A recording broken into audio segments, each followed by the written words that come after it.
Est-ce que nous pouvons acclamer le Seigneur?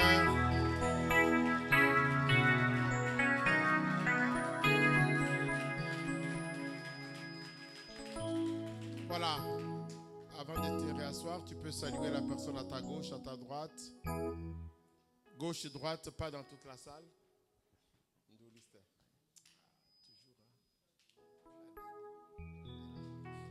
Voilà, pouvons nous asseoir. Je dis gauche et droite. C'est moi ta droite.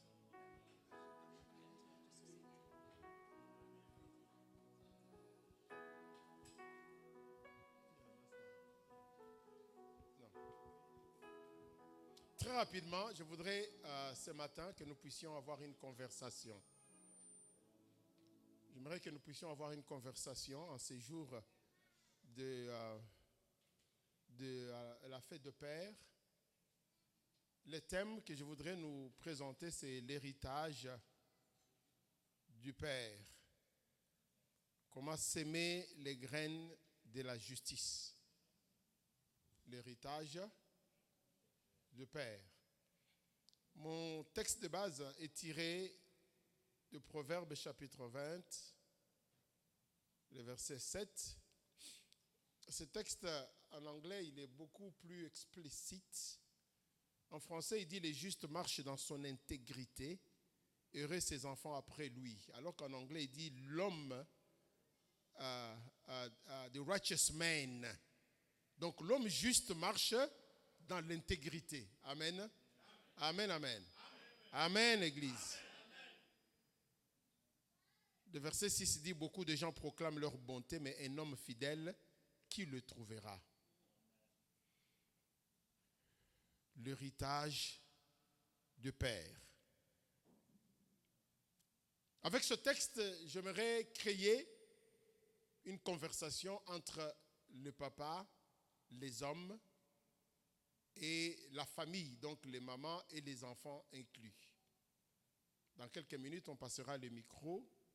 Nous allons essayer de voir comment échanger. La première des choses que j'aimerais soulever, c'est l'impact de la vie d'un père juste ou d'un homme juste. La vie d'un homme, un homme juste. Un homme juste, c'est un homme qui marche dans l'intégrité. C'est un homme qui est intègre. Et cela se manifeste par les caractères divins. C'est comme ça qu'on traduirait en français, godly character. Caractère divin. Qu'est-ce qui se passe avec ces micros-là? Et réfléchissons un peu les caractères. Qu'est-ce qu'on peut voir dans un homme comme étant des caractères divins? Je pense à l'honnêteté. Amen. Je pense à l'honnêteté, je pense à la compassion, ainsi de suite. Ainsi de suite. L'intégrité est définie comme la qualité d'être honnête.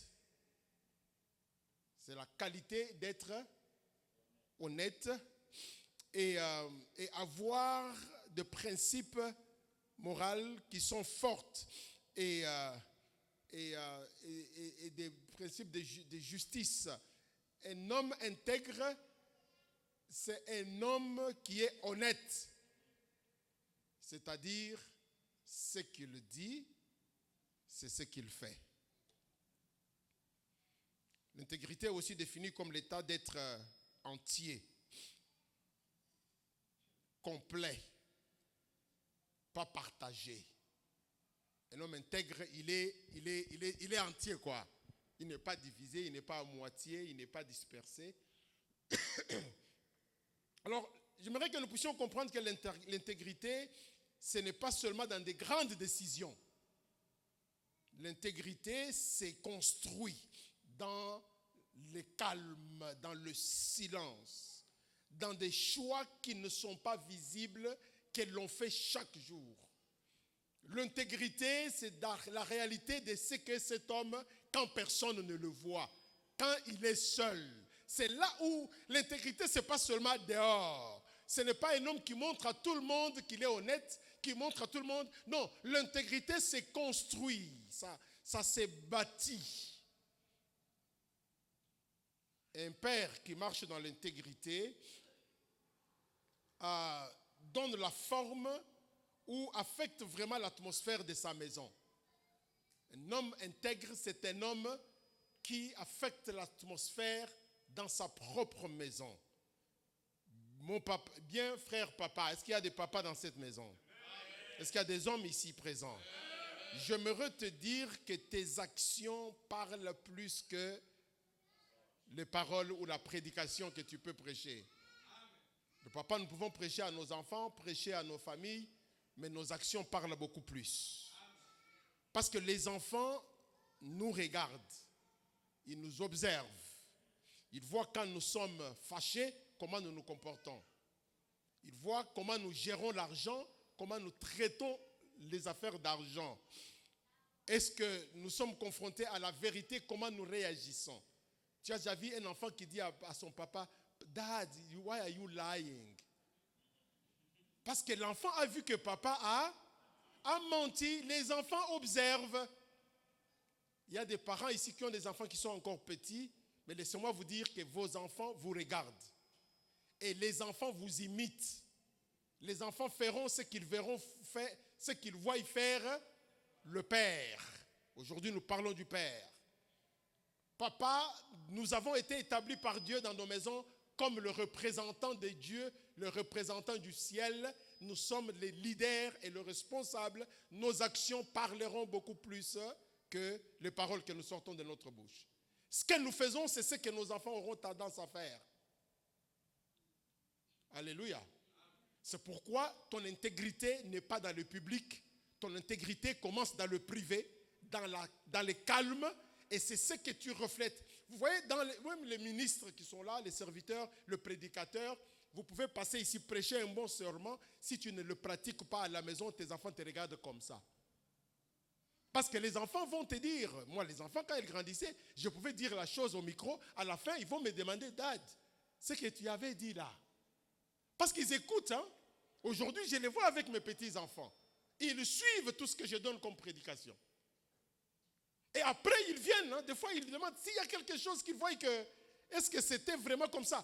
Parce que nous sommes appelés, établis par Dieu, pour être les responsables dans nos foyers, dans nos maisons. Nous devons être des hommes d'intégrité, parce que c'est ça l'héritage que nous allons laisser à nos enfants. Plus tard, quand ils seront grands, ils se rappelleront que mon père faisait comme ça, mon père agissait comme ceci, mon père, quand il était fâché, vous savez, quand on fait des counseling, nous voyons des choses. Nous parlons au couple des antécédents. Comment ils ont grandi. Qu'est-ce qu'ils ont vécu dans leur maison. Comment ils voyaient leurs parents gérer les choses. Comment papa agissait. Comment maman agissait. Les enfants regardent et les enfants copient. Allô papa. Allô le papa. Nous avons un défi où on nous dit que les papas, on ne parle pas beaucoup à nos garçons. On nous dit que les garçons ne reçoivent pas les informations. Les filles, on leur parle beaucoup. On leur dit, faites attention. Faites attention, ceci. Les mamans, ils font très bien leur travail. Est-ce qu'on peut les applaudir? Oui, les mamans parlent toujours. Les hommes, on a du mal à parler. Mais nos actions, alors, doivent parler beaucoup. Nos actions doivent devenir le modèle. Vous savez, j'ai réalisé une chose. Avant, ça me dérangeait. Mais maintenant, j'ai déjà compris. Je dois comprendre que je suis un père et je suis un responsable.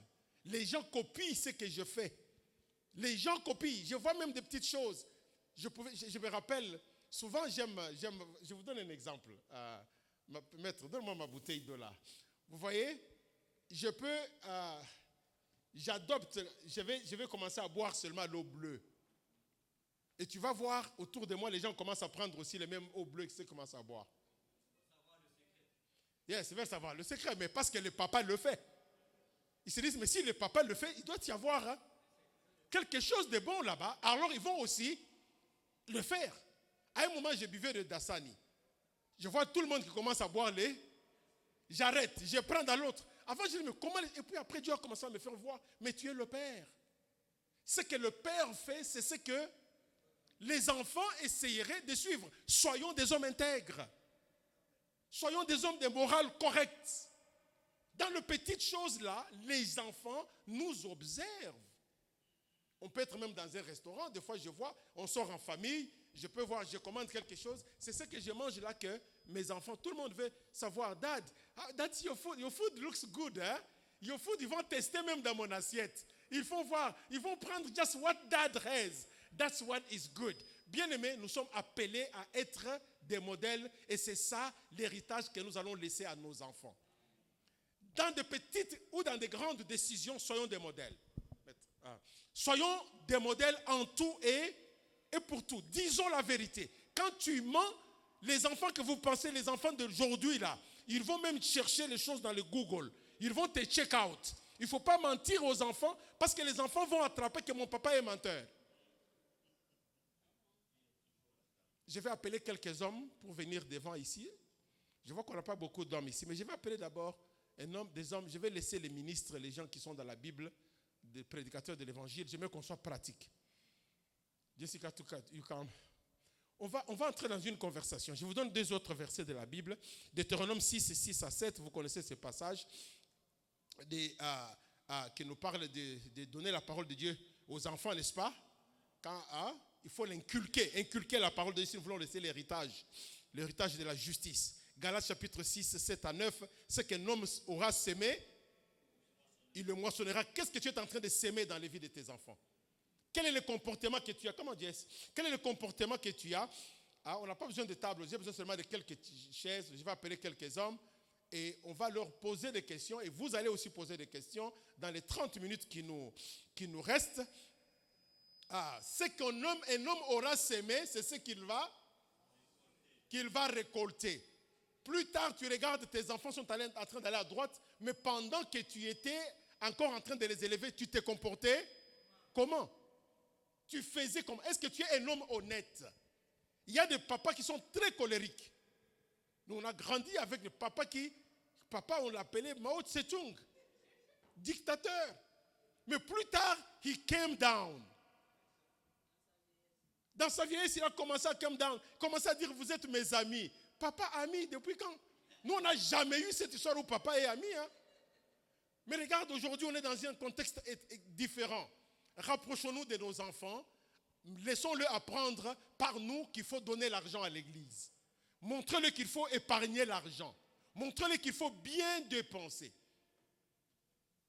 Vous n'avez pas besoin de pouvoir vous justifier. Vous êtes parents, mais vous pouvez leur montrer le vrai chemin et la façon dont il faut se comporter. Dans Psaume au chapitre 112, le verset 1 à 2, Psaume 112, il dit « Heureux l'homme qui craint l'Éternel, l'homme qui trouve un grand plaisir au commandement de l'Éternel, parce que sa postérité sera puissante sur la terre. » Alléluia. Et la génération des hommes droits sera bénie.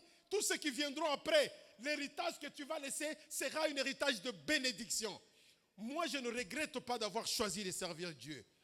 Même si aujourd'hui, des fois, vous avez des enfants qui n'essayent pas de comprendre ce que vous faites, mais ils voient ce que vous faites.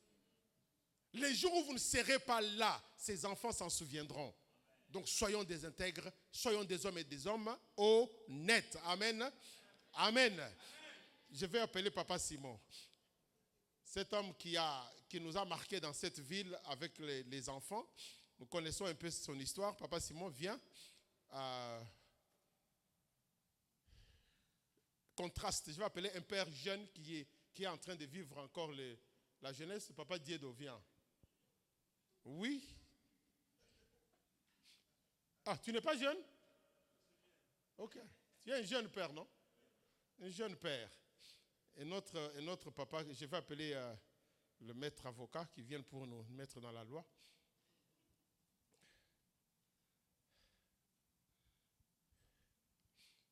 Alors, qui a commencé à avoir des enfants un peu plus tard, papa bassiste, viens.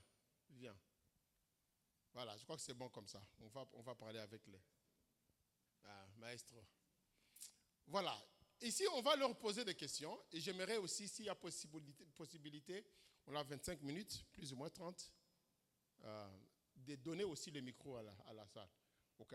Et tu donnes des restrictions avec des questions. On ne va pas s'attarder sur... On veut entendre les avis pratiques. Ne me dis pas seulement qu'il est écrit. Il est écrit, je vous ai déjà donné il est écrit. Vous gérez ces enfants à la maison. Il y a des gens ici qui ont des enfants depuis longtemps. Il y en a qui sont en train d'avoir les enfants. Maintenant, toi, tu en as combien? Tu en as 2. And you? 4. And you? 4. Ah, il n'y a que les 4 ici. C'est bien. Première question, vas-y. Je vous présente celle qui est mon assistante ce matin. Elle aime se présenter seule, elle peut se présenter toujours. Non, je suis Jessica. Aujourd'hui, je vais jouer les rôles de... Vas-y, joue ton rôle. Ok, bonjour l'église, bonjour à tous. Bonjour. Happy Father's Day à tous les papas. Merci. Ah, ça oui. Mais donnez à Jessica.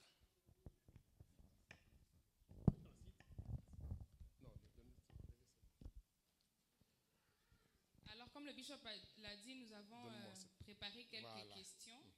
Comme nous avons fait avec les mamans, les papas n'ont pas eu les questions plus tôt. En plus, pour eux, ils ne savaient même pas qu'ils allaient être appelés aujourd'hui. Donc, oui, c'est fait exprès. C'est vraiment une surprise pour eux. Alors, j'ai une série de questions que je vais poser au papa. Je pense. Bon, il y a un seul micro. Amenez d'autres micros, s'il vous plaît. J'aimerais demander aussi au papa, s'il vous plaît, de grâce, vraiment, nous n'avons que 25 minutes de réponse, maximum 2 minutes, s'il vous plaît, par question, si vous avez une réponse. Alors, la première question que j'ai ici, Bishop vient de nous parler d'être un homme intègre, un père intègre. C'est un homme bon qui montre les bons exemples à ses enfants. Alors, maintenant, moi, je me pose la question. Un homme qui est intègre, un père qui est intègre et qui est bon, est-ce qu'il échoue dans sa vie? Et si d'abord, j'aimerais aussi vous donner l'occasion d'expliquer comment vous comprenez échouer, parce que ça a des différentes significations pour des personnes. Et s'il arrivait qu'une personne intègre, un père intègre, échoue sa vie selon sa définition à lui, parce que ça peut être, je voulais être avocat, mais je suis devenu peintre. Et ça veut dire que j'ai échoué ma vie. Et si pour vous, cela veut dire que vous avez échoué, comment est-ce que vous pouvez vous relever et encourager vos enfants dans cette direction-là? Papa Jeannot, vous avez la parole. Merci pour la question. Vous avez demandé si l'homme intègre peut aussi échouer. Oui, l'échec fait partie de la vie. Il faut toujours savoir se relever après un échec et suivre une autre direction. Nous avons vu dans la Bible les personnes qui ont connu des échecs, mais ils ont recouru en dernière instance à Dieu.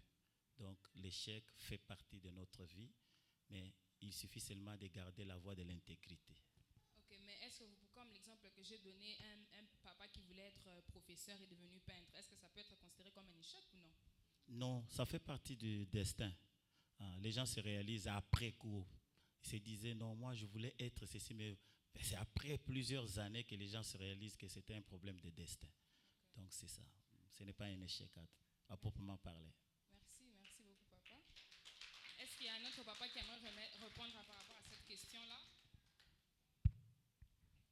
En fait, et par rapport à ça, moi j'aimerais juste te dire qu'échec ou échouer, ça dépend de ce que la personne a comme objectif dans la vie. On peut échouer dans un domaine, mais ce domaine-là peut-être n'est pas le domaine de ta vie. Échouer,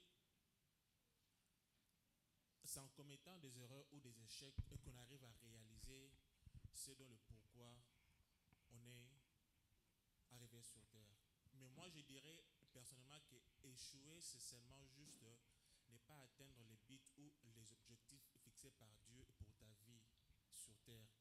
Et surtout pour les enfants, il est d'une grande importance pour nous de leur montrer, de savoir découvrir qui ils sont et ce qu'ils peuvent faire dans leur vie. Si on ne sait pas pousser nos enfants à réaliser cela, moi je considère cela comme un échec. Parce que la plupart de nos parents, ils disaient, moi je veux un docteur chez moi, moi je veux un truc chez moi. Mais est-ce que c'est ça la destinée de l'enfant? Je ne pense pas. Ne pas pousser l'enfant à atteindre ses objectifs, être ce qu'il doit être dans la vie, moi je pense que c'est échouer dans la vie de cet enfant. Oui, bon, par rapport à ce que vous venez de dire, ça me pousse à poser une question. Alors si maintenant votre enfant vient vous dire que non, papa, en tout cas, moi je vais devenir actrice, c'est ça mon choix. Est-ce que vous allez encourager l'enfant dans cette artiste ou danseur ou tout ce que l'enfant peut être, je verrai par rapport à son âge, il y a peut-être, avec la maturité, il comprendra la vie. Mais ce que moi je ferai, c'est d'abord l'accompagner dans son rêve, dans un bon sens. Au fur et à mesure, on va commencer à évoluer. Il va commencer à réaliser que la vie est faite de comme ça.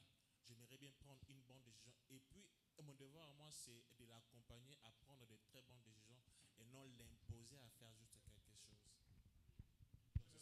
J'aimerais dire quelque chose à ce sujet. Il y a des années où j'ai commencé à parler de la bénédiction parentale. C'est des choses très importantes auxquelles j'aimerais que tous parents, ici beaucoup de jeunes parents que nous avons, prennent ça au sérieux. Une très belle question qui vient d'être posée, qui est une réalité dans beaucoup de familles.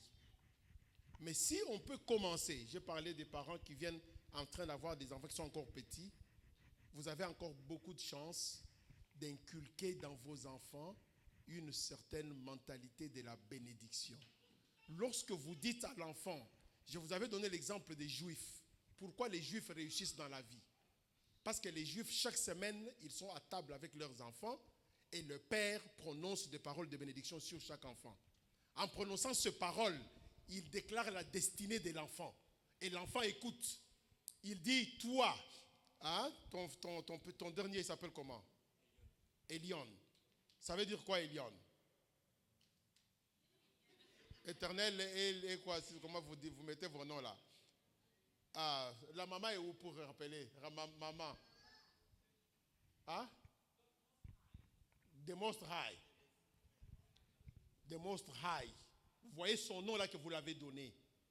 Doit devenir les noms qui l'amènent dans sa destinée. Tu es appelé à aller plus loin, à devenir quelqu'un de grand. Tu dis ces choses dans la vie de l'enfant depuis qu'il est enfant. Régulièrement, tu le bénis, tu proclames et l'enfant entend, ça entre dans sa tête et quand cet enfant va à l'école, on lui dit, toi tu vas devenir, il dit non, moi je suis appelé à être grand. Et c'est comme ça que les enfants grandissent avec une pensée comme les enfants juifs que vous voyez aujourd'hui. Un enfant juif, tu lui demandes, qu'est-ce que tu vas devenir? Il dit, je serai propriétaire d'une compagnie d'avions. Je vais créer ma société. Il a cette mentalité-là parce que c'est ce qu'il a entendu. Et c'est souvent attaché aussi à son nom, c'est la responsabilité de papa. Papa, nous devons, et j'aimerais vraiment encore insister. Comme nous avons dit de suivre l'exemple de père, moi, votre père, j'ai établi les règles chez moi de la bénédiction parentale. Faites la même chose. Établissez dans votre maison. Moi, je le fais une fois par an. Vous pouvez le faire plus qu'une fois. Je le fais le 1er janvier parce que les enfants ont grandi, ils sont chez eux. C'est un peu difficile de les avoir tout le temps. Mais si vous pouvez chaque mois, chaque semaine, chaque ceci, au maximum, vous le faites, c'est le mieux. Venez me voir en personne, je vous donnerai la direction de comment établir ces choses. Toi, papa, tu parles de bonnes paroles sur l'enfant. Tu imposes la main. Hello? Tu imposes la main et tu transmets des choses.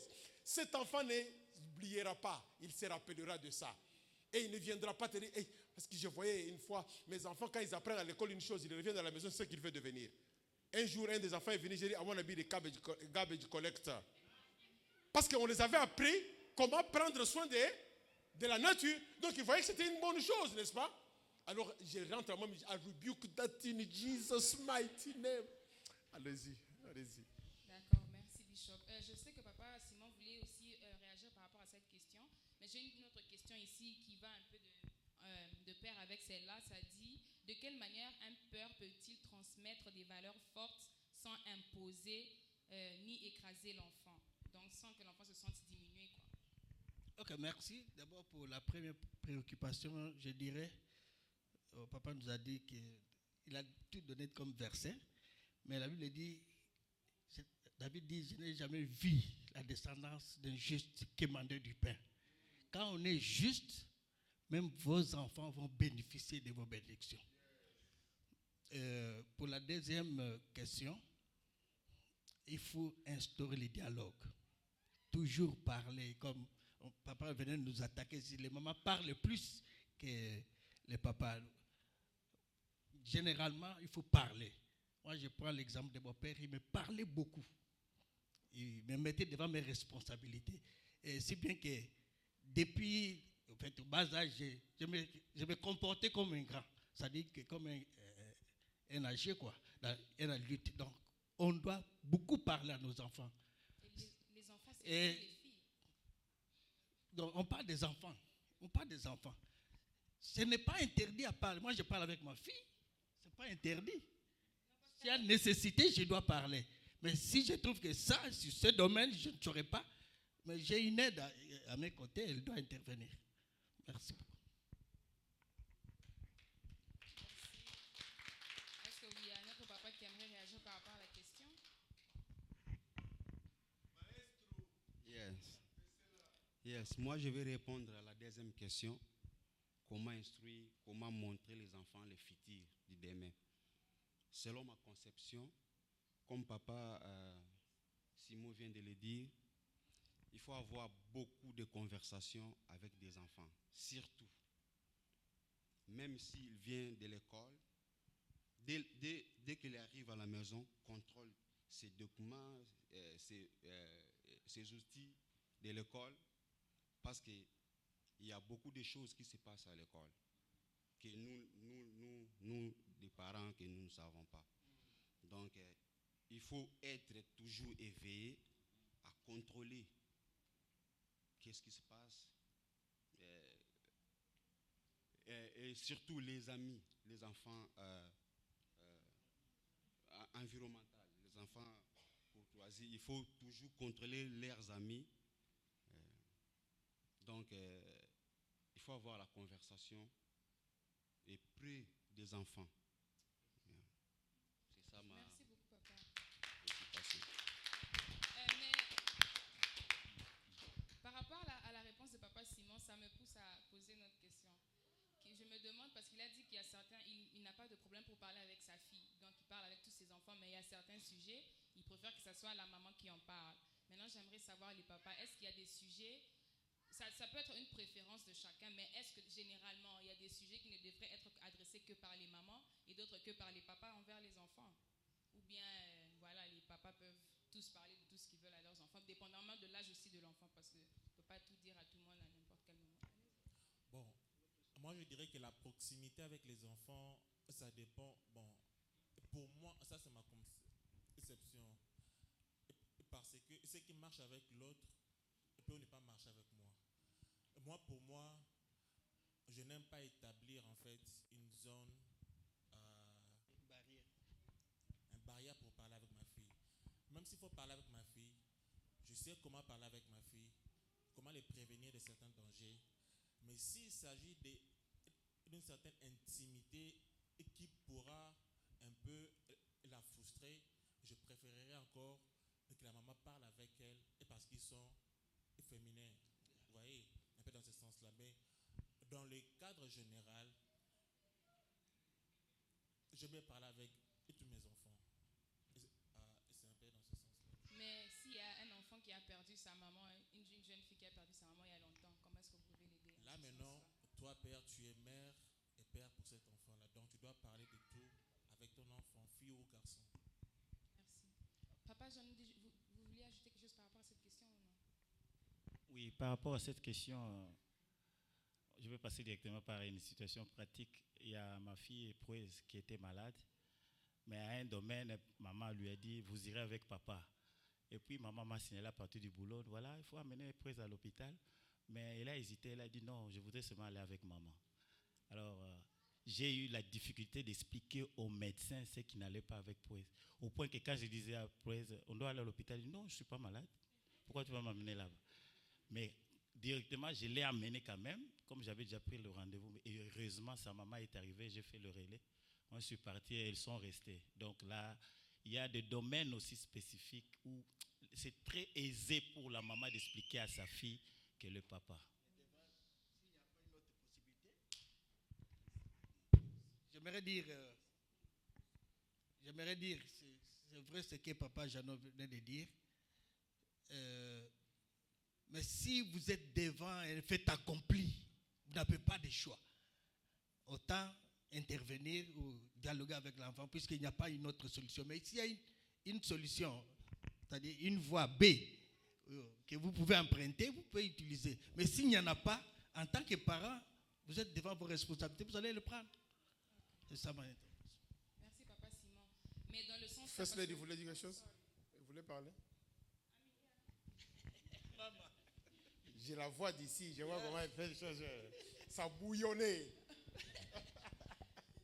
Non, je voulais juste ajouter à la question de Jessica concernant vous, papa, parler aux enfants. On peut parler de papa, parler aux filles, mais à un niveau limité parce que la maman doit intervenir. Et si la maman n'est pas là, aussi enrôler les mamans de l'église. Mais maintenant, on a un problème qu'on a besoin de parler, les papas. On doit parler de nos jeunes garçons, teenagers, l'âge de puberté, les garçons qui commencent à essayer les choses, ou qui commencent à comprendre les choses, ou qui commencent à se poser des questions. Où les papas ne disent rien, parce qu'on est des papas africains conservatifs. Les enfants trouvent les réponses dans les réseaux sociaux, et c'est de très mauvaises réponses qu'ils trouvent. Qu'est-ce que vous pouvez faire pour arranger cette situation? Vous êtes les hommes de Dieu, vous êtes les hommes de l'Église. Nous avons une grande population de teenage boys qui ont besoin de réponses. Merci. Merci, maman. En vous suivant religieusement, vous avez donné une réponse à votre question. En tant qu'Église, si un parent trouve qu'il y a un sujet qu'il ne peut pas parler à son fils, mais moi je dis avec les fils, vraiment on doit les parler. Ça ne pose pas de problème, puisque je ne vois pas qu'est-ce qui peut m'empêcher à dire à mon fils, et voilà, à tel âge, tu dois te comporter comme ceci, comme cela, puisque moi aussi le Père m'a fait, je suis passé par là. Donc je ne vois pas, vraiment, il n'y a pas un sujet tabou qui peut m'interdire de parler à mon fils. Oui, Papa Simon, par rapport à ça, comme Bishop a dit, il y a d'autres papas qui étaient vraiment très stricts avec leurs enfants. Oui, c'est ça, j'ai dit, maman a donné une partie de la réponse. S'il y a un parent, un papa qui trouve qu'il ne peut pas dire ça par rapport à sa culture, il ne peut pas dire à l'enfant, recourez à d'autres parents de l'église et ils vont intervenir. Et ça serait pour la bénédiction de toute l'église aussi. Est-ce que je peux parler là? J'aimerais intervenir très rapidement, juste pour dire que, puisque nous avons dit d'être pratiques, il est vrai, quand nous regardons dans l'assemblée, on a beaucoup d'enfants, de jeunes, des garçons qui sont en train de grandir. Et nous venons d'une culture quand même un peu bizarre. Si le papa de Papa Simon, lui parlait, beaucoup d'entre nous, on a grandi avec le papa qui ne nous parle pas. Quand le papa nous parlait, c'était seulement école. C'est discipline, c'est pourquoi tu n'as pas travaillé ici, pourquoi tu ne fais pas ceci, il ne faut pas aller à la boîte de nuit, il ne faut pas aller au boom, faites ceci. C'était toujours des choses comme ça. Mais maintenant, nous grandissons et nous sommes dans une société autre et nous observons des choses. Nous ne devons pas oublier d'où nous venons parce qu'il y a de très bonnes choses que nous avons acquises de chez nous. Comment maintenant mélanger les deux? Moi, je propose et j'encourage que papa, que vous êtes, que nous sommes, de parler aux garçons. Commençons à parler à nos jeunes enfants. J'ai eu une longue conversation avec une de mes filles hier, avant-hier, qui étaient préoccupés un peu pour mon fils et tout ça. Et ils ont commencé à me faire voir certaines choses. Ils me disaient, quand mon fils, en grandissant, il a eu beaucoup plus de temps avec sa maman qu'avec moi. C'est la maman qui lui parlait, plus que moi je lui parlais. Moi, je venais pour régler. Donc, quand il y a ceci, papa, fait. Mais alors, ils ont commencé à dire que peut-être qu'il y a des choses qui auront pu être faites à ce moment-là, mais nous n'allons pas vivre dans le passé. Maintenant, on a encore le temps de récupérer ces choses-là, de développer des dialogues, ou encore, parce qu'à un certain âge, ils mettent des barrières, les garçons, qu'il faut maintenant trouver des stratégies. C'est ainsi que j'encourage que dans l'Église, nous puissions mettre en place aussi les systèmes de mentoring, où les enfants, les garçons aussi, parce que les filles, laissons un peu, hein, pas pour laisser à côté, mais souvent les filles ne sont pas seuls qui ont beaucoup de ces problèmes. Parce que les mamans parlent aux filles. Même le papa parle aux filles. Moi, je trouve que je parle beaucoup plus avec mes filles. Mes filles sont attachées à moi. Même mariées, elles sont toujours attachées à moi. Il y a même des confidences. Il y a même... Donc, on se parle. C'est bon, il n'y a pas de problème. Mais les concerns, c'est des boys. Alors, en tant qu'Église, n'échouons pas les générations de nos garçons. Nous voyons des garçons qui se marient mal maintenant. Nous voyons des garçons qui font des erreurs terribles dans le mariage, de jeunes gens. Tout simplement parce qu'on les a ratés. Rattrapons les choses maintenant. Que ce Father's Day soit le début de quelque chose de nouveau, où nous nous disons, mettons en place le ministère de papa, le département de papa, créons quelque chose. Nous devons involver nos jeunes garçons dans ce que nous faisons. Les réunions de papa, j'espère que les jeunes, vous avez invité aussi les jeunes garçons. Est-ce qu'ils sont invités? Bon. Il faut qu'on les associe dans ce que les papas font. Les réunions de pères avec les enfants, on doit les multiplier. Les éduquer, les parler. Vous avez souligné ici, des fois, nous Africains, on ne sait pas dire directement à nos enfants, mais aussi quand on grandissait, c'est l'oncle qui pouvait venir parler aux enfants. On a les oncles sont là. Dans l'église, on devient une famille. Permettons aux oncles d'intervenir dans ce que nous faisons. Si toi, tu es tellement conservateur que tu ne sais pas vraiment toujours parler à ton fils, mais que l'oncle fasse le boulot. Amen. Donc, voilà. Merci beaucoup, Bishop. Toujours dans le sens de parler précisément aux garçons, j'ai beaucoup remarqué qu'au Congo, il y a, quand les jeunes garçons, quand ils grandissent, on a l'habitude de leur dire « un garçon ne pleure pas, un homme ne fait pas ceci, soit cela ». Maintenant, je pose la question pour demander comment enseigner aux garçons la vulnérabilité. Donc, comment on peut lui dire que it's okay, genre, ça peut arriver aussi à un homme de... Bon, moi, je pense que ça peut arriver à un homme de pleurer, c'est pas tabou. Oui, pas too much, mais parfois, il faut se libérer les émotions. Donc, pleurer, ça veut dire que c'est une faiblesse.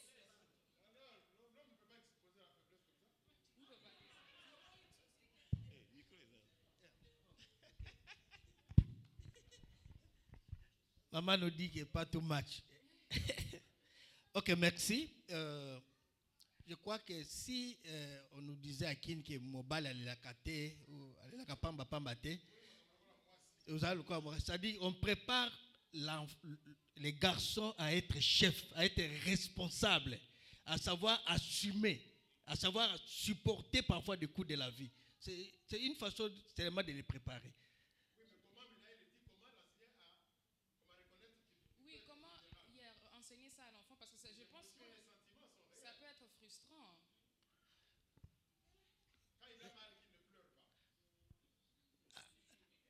Bon, c'est difficile.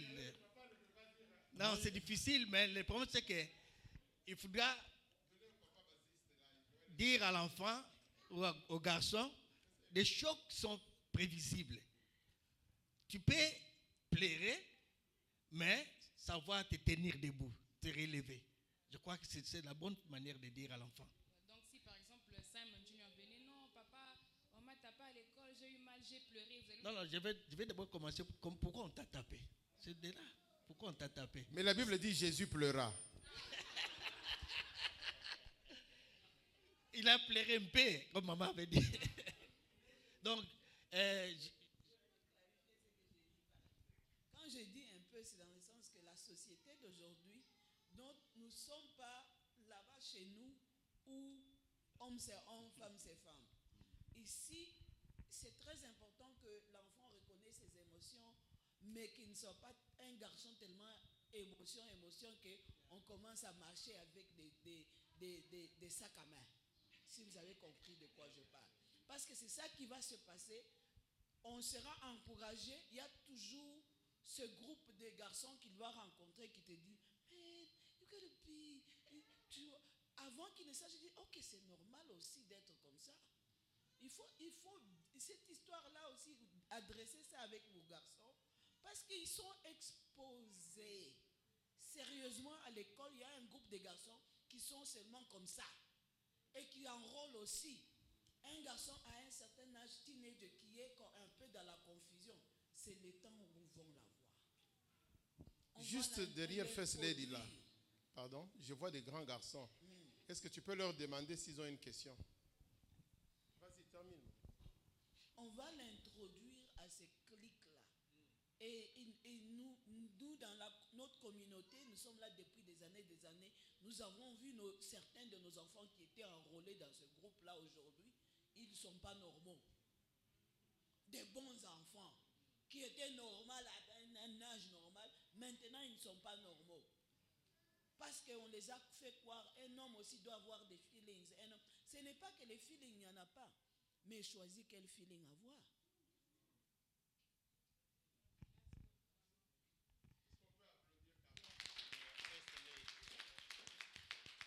Merci.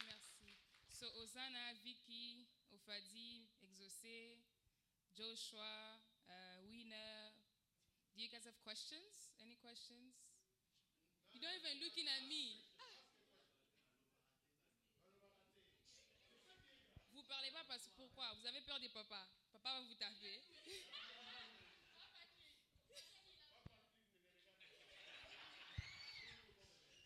Papa Patrick is an open dad. Papa Patrick talks well.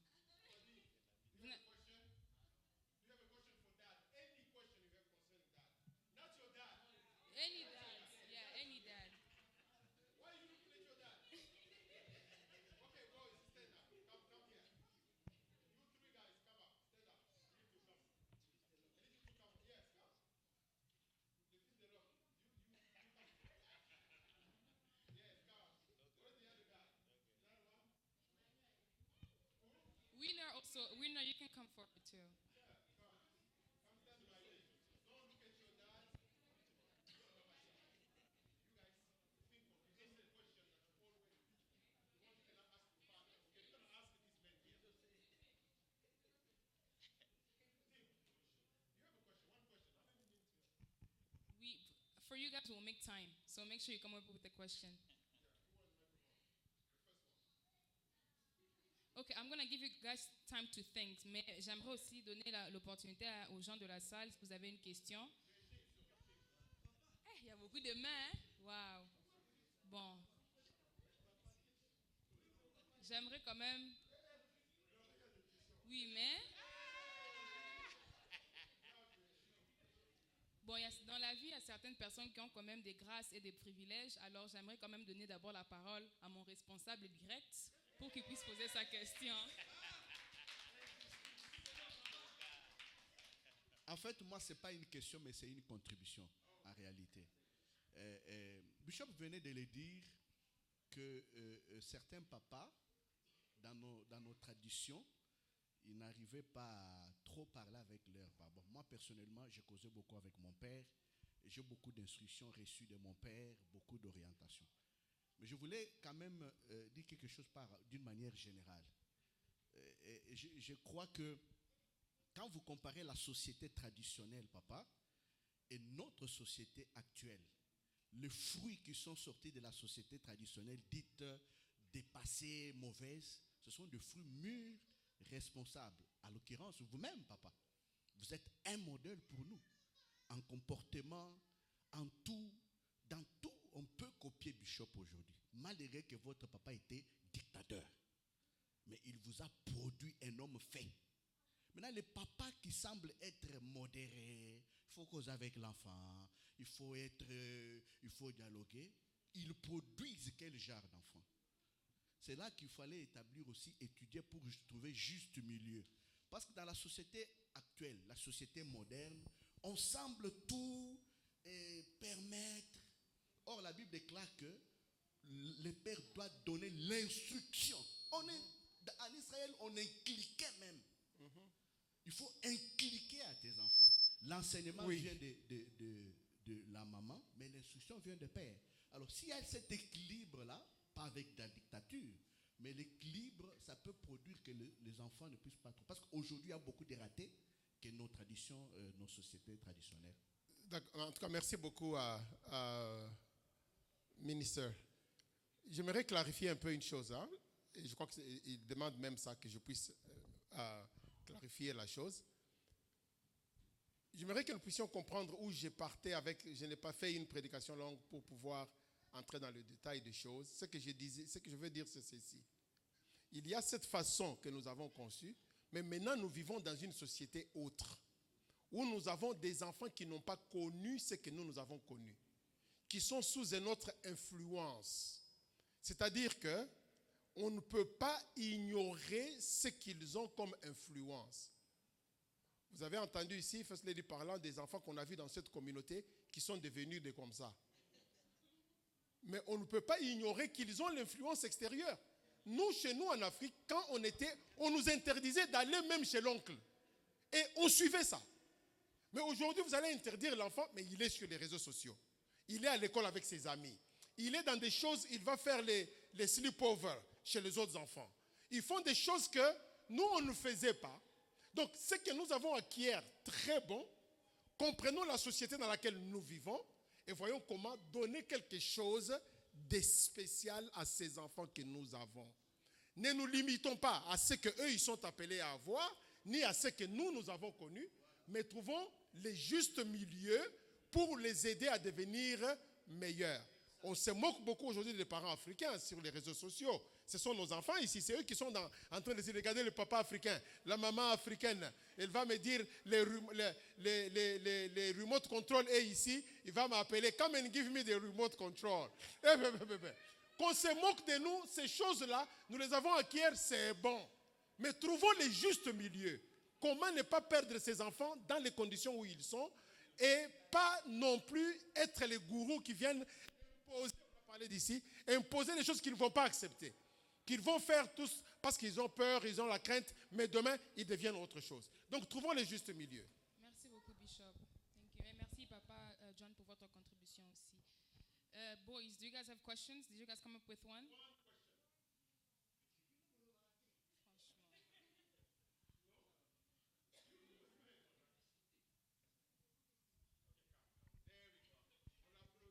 Bravo, on l'applaudit. My question was, what should you do if your kid fights a lot at school? Que feriez-vous si votre enfant se bat beaucoup à l'école? Very good. On l'applaudit. Thank you. Les papas, à vous la parole. Si votre enfant se bat beaucoup à l'école, qu'est-ce qu'il faut faire? Ça, c'est l'enfant qui pose la question aux parents. Mais je vais d'abord te discipliner. Je vais d'abord discipliner cet enfant, lui enlever tout ce qui lui donne l'objet de plaisir, téléphone et consort. C'est déjà interdit de se battre. Déjà, quand nous entrons au début de l'école, on nous donne des handbooks. On voit tout ça, c'est interdit. Ils le savent. Et quand ils entrent là, j'aime quand je vais dans leurs écoles, je vois ce qui est écrit role model, responsabilité, discipline et consort.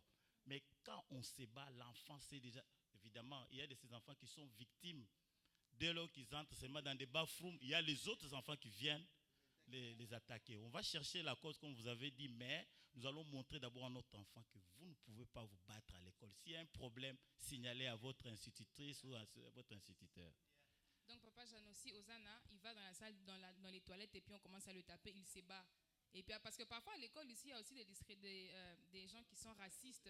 Alors, on va d'abord condamner Osana. Oh non, pourquoi tu t'es défendu? Alors, il vient, on vous envoie la lettre, l'email pour vous dire qu'Osana s'est battu. La première chose que vous faites, c'est d'abord le prendre ces histoires.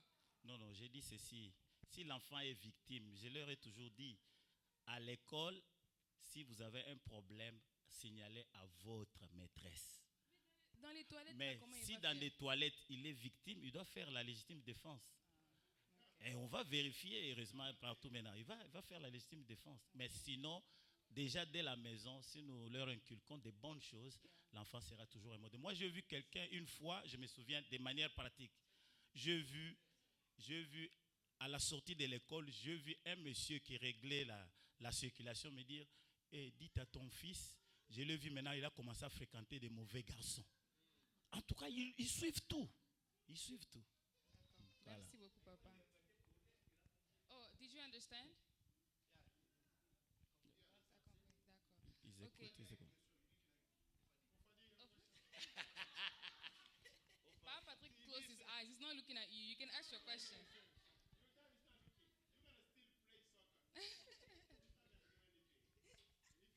Jogo. You don't have a question? Je vois la sœur Merveille avait levé sa main depuis longtemps aussi. Je lui donne la parole pour sa question.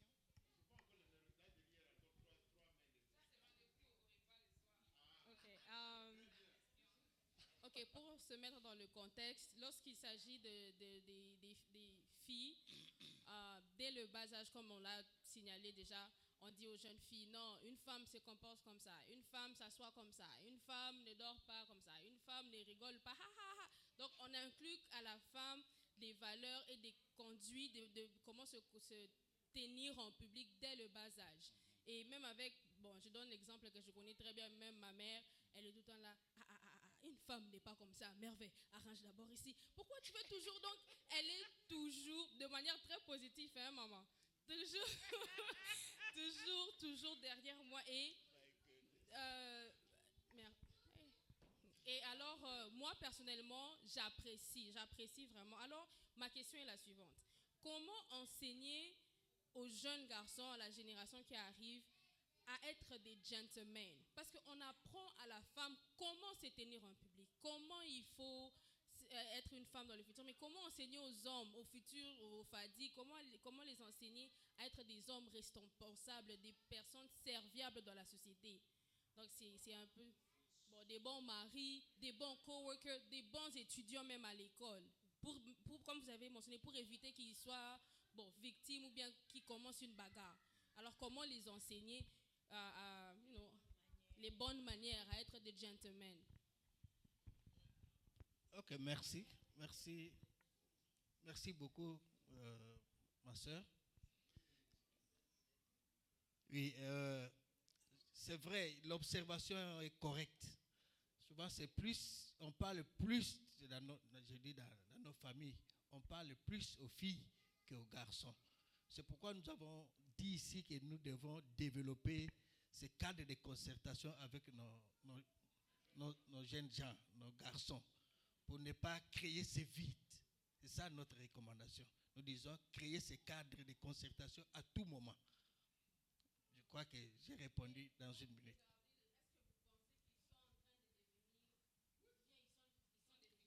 Simon, papa Jeannot. Oui.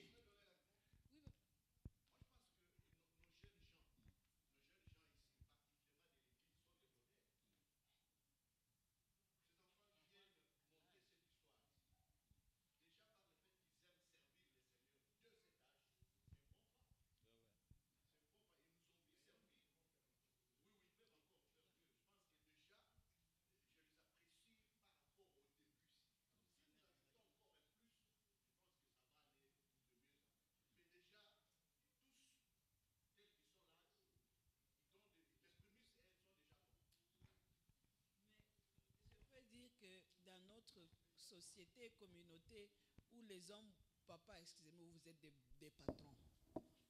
La plupart du temps, nos papas, vous êtes des patrons.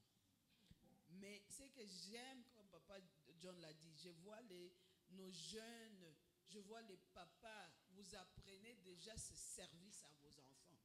Je le vois tellement ici à Gainesville et j'apprécie ça. Seulement, vous devez continuer ça. Il ne faut pas qu'il serre, et puis il vous voit, vous avez les pieds comme ça. Maman, vous commandez encore. C'est qu'il faut être consistant.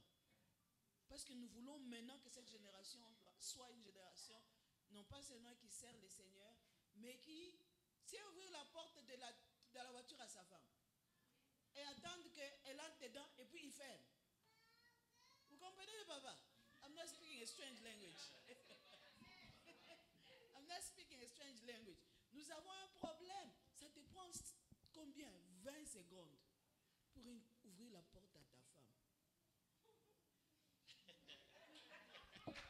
Et comment on rigole comme ça là? Et vous comprenez? 20 secondes et puis vous fermez la porte. Ça peut vous apporter beaucoup sauf de qu'on ne choses. va pas les enseigner de se mettre à genoux, c'est ça? Hein? Ça peut vous amener beaucoup de bonnes choses. On a dit non. C'est de l'investissement. Amen. C'est de l'investissement. Les mamans préparaient 30 jours du mois. Amenez-les au restaurant. Ça vous coûte quoi? Mais ce qu'elle vous amène là, c'est beaucoup. C'est beaucoup. C'est comme ça que vous allez apprendre vos garçons aussi à traiter leurs femmes. Vous comprenez? Ça veut dire que si c'est déjà, vous êtes maintenant sous ce challenge-là, et ce sera plus facile d'avoir cette conversation avec votre garçon pour lui dire, on traite une femme comme ça. On traite, moi, vous voyez comment je traite votre maman. Vous voyez comment je traite. Si elle dit, vous voyez comment je traite mon papa, I don't want anything like that. Si l'enfant te dit, non papa, si toi tu es un exemple, ça veut dire que je ne veux rien avoir avec ça. C'est qu'on a un problème. C'est que nous avons une responsabilité en tant qu'homme, en tant que papa, à déjà être un exemple dans tous les niveaux. Comme ça, nos enfants, ils seront des exemples, ils seront appréciés et ils vont aussi apprendre à être corrects à tous les niveaux. Amen.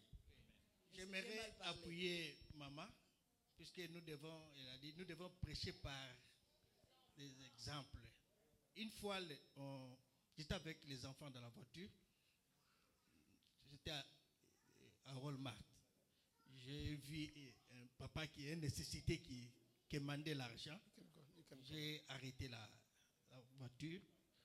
J'ai pris l'argent, j'ai donné à ce monsieur. Les enfants m'ont demandé, moi j'ai dit non, tu vois, il a écrit, il veut quelque chose pour manger. J'ai donné ça et puis nous sommes partis. Mais je ne savais pas que les enfants, c'était resté dans leur tête. Un jour, nous sommes allés à Bel-Ayrton. Maman était... Non, nous sommes entrés, c'était à la sortie. Maman était restée dedans. Et moi, j'étais avec les enfants. Je vois une maman là, dans la voiture, en train de me saluer. Je lui ai aussi salué. Elle s'arrête. Elle dit, venez. Je m'approche. Elle prend une enveloppe. Elle me donne. Elle a dit que Jésus t'aime, tout ça. J'ai pris l'enveloppe. Ok, j'entre dans la voiture, j'ouvre. Il me donne $100. C'était, je crois que c'était vers décembre, vers Noël. Alors j'ai dit aux enfants, voyez, on m'a donné $100. Il dit, oh, puisque ces jours-là, vous vous souvenez, vous avez donné à un monsieur qui manquait à manger. Moi j'ai dit, c'est comme ça que Dieu agit. C'était resté dans la tête des enfants. C'est-à-dire, nos actes que nous posons, les enfants nous observent et ils peuvent nous imiter facilement. C'est ça, je voulais appuyer cette... Merci beaucoup, Papa Simon. Je vois vraiment que le temps est très avancé. Encore une fois, j'aimerais vraiment m'excuser parce que je n'ai pas pu donner la parole à ceux qui voulaient pour poser la question. Alors, est-ce qu'on peut... Pardon? Vraiment. Bon, on va remettre la responsabilité aux couples responsables des couples pour organiser un meeting comme ça. Est-ce qu'on peut quand même encourager nos papas qui nous ont parlé? Amen. Est-ce qu'on peut se lever pour les acclamer, s'il vous plaît? Nous acclamons. Merci, papa. Vous pouvez vous lever. Merci, cher papa. Je réalise que on a parlé plus des papas enfants. On n'a pas parlé des papas mamans. Papa avec leurs femmes. Mais je crois que le Seigneur a voulu que nous allions dans cette direction. J'aimerais juste amplifier encore ce que First Lady dit. De temps en temps, amener les mamans au restaurant, ok? Le papa, de temps en temps, amener les mamans au restaurant. Même si vous le faites, continuez à le faire encore et encore et encore. Date your wife. Take your wife on date. Dites amen bien. C'est comme ça que vous allez apprendre aux garçons aussi de faire quand ils vont se marier. Seigneur, aide-nous à être des hommes intègres, à pouvoir léguer vraiment cet héritage de justice et de foi et d'intégrité. Merci pour les papas, pour tous les hommes, pour les jeunes garçons. Merci pour les mamans, pour les jeunes filles. Merci pour cette grande famille de la Nouvelle Jérusalem, Dream Center à Gainesville. En cette journée, Seigneur de Père, nous prions que tu accomplisses au milieu de nous une chose nouvelle, une chose que tu as programmée depuis très longtemps, où nous verrons un système de mentoring, un système où nos jeunes enfants, les garçons et les filles, vont avoir de l'aide nécessaire qui leur permettront d'être personnes qui ont réussi dans leur vie. Alors que nous voulons nous séparer, Seigneur, ordonne à tes anges de nous accompagner et bénis le reste de la journée, Papa, alors que nous déclarons notre Père qui est aux cieux, que ton nom soit sanctifié, que ton règne vienne, que ta volonté soit faite sur la terre comme au ciel. Donne-nous aujourd'hui notre pain de ce jour. Pardonne-nous nos offenses, comme nous pardonnons aussi à ceux qui nous ont offensés. Ne nous soumets pas à la tentation, mais délivre-nous du mal, car c'est à toi qu'appartiennent le règne, la puissance et la gloire pour le siècle des siècles. Que l'Éternel, mon Dieu, vous bénisse et qu'il vous garde, qu'il fasse luire sa face sur vous, qu'il tourne sa face vers vous et qu'il vous donne sa grâce. Que vous soyez toujours la tête et jamais la queue, toujours le premier, jamais le dernier. Que l'Éternel garde votre départ et votre arrivée de maintenant et à jamais. Que l'amour de Dieu notre Père, la grâce de notre Seigneur Jésus et la communion du Saint-Esprit accompagnent chacun de nous. Allez donc dans la paix du Seigneur. Nous avons ainsi prié au nom du Père et du Fils et du Saint-Esprit. Amen. Bon dimanche.